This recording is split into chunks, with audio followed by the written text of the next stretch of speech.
I'm Beverly Barabalt, and I have designed hundreds of spaces. There are so many choices out there. At Beverly Barabalt Design Group, we're going to take those choices and turn them into the one design that is right for you.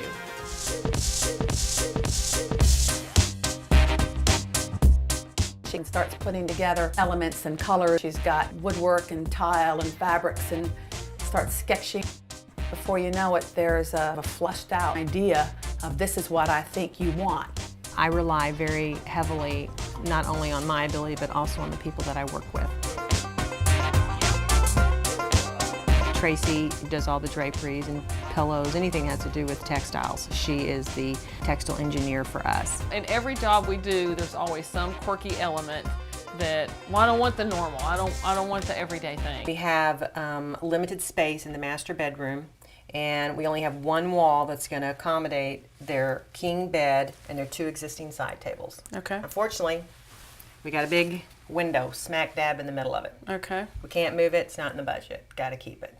Is the mattress higher than this windowsill? There's a possibility. The bed had to be in front of the window. And I said, what do you do for function and looks and design? She came up with, I need to cover the window, but I want to put a headboard there, and what can we do? And you know, I love a Roman shade.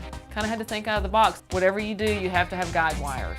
And that was my light bulb moment. The wires I knew her and Natalie would love, and the guide wires to guide the Roman shade was the key to building the whole thing. And that's where it evolved from, and which is how things turn out for Bev. The concepts come from me. The presenting the concept to the client, of course, is my responsibility. And then from that point on, it starts with Susan. Without Susan, sometimes I wonder how my thoughts get organized. They wouldn't be organized, I guess, without Susan. Why they call me the general? Yeah. Well, I guess you can take the girl out of Jersey, but you can't take Jersey out of the girl. She's forcing me to cook. Good luck. You force people to do a lot of things. I have a little secret to tell you. She is the world's worst speller.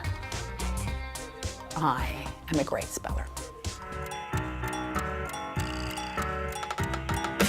Ernie is a chow rescued from the Humane Society.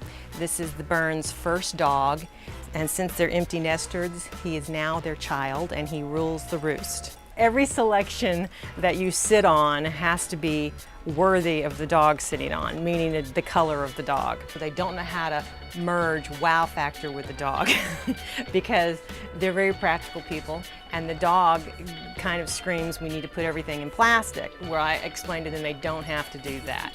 So I designed a space for them that works with the dog, and so the house is very dog friendly and it's very designer-ish. And I think everybody's happy.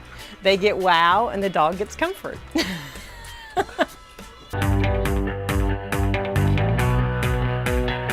She seems to be able to read the client, what they like, and what makes them feel good. So in the end, you love coming into your room. A lot of people think to be in fashion means you have to be all made up all the time and gaudy, and some people just have too much. Bev just takes very simple, and then there's just the little touches that make it so great and beautiful. If a client wants traditional, she can do traditional. She'll always put a pretty cool spin on it. She doesn't want the norm. She wants to create something different and out of the box, but it's always something that's going to work absolutely perfect with the client. You have to know your client. If you don't know them, you have to get to know them.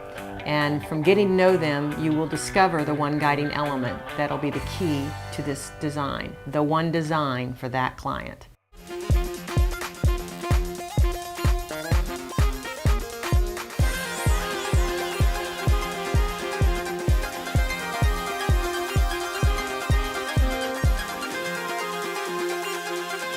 Sometimes when they haven't worked with a designer before, They don't. well, as Bev jokes, it's like, okay, am I a designer or am I a marriage counselor? You know, because they're going a back lot of and times the forth. husband's like, Husband and wife.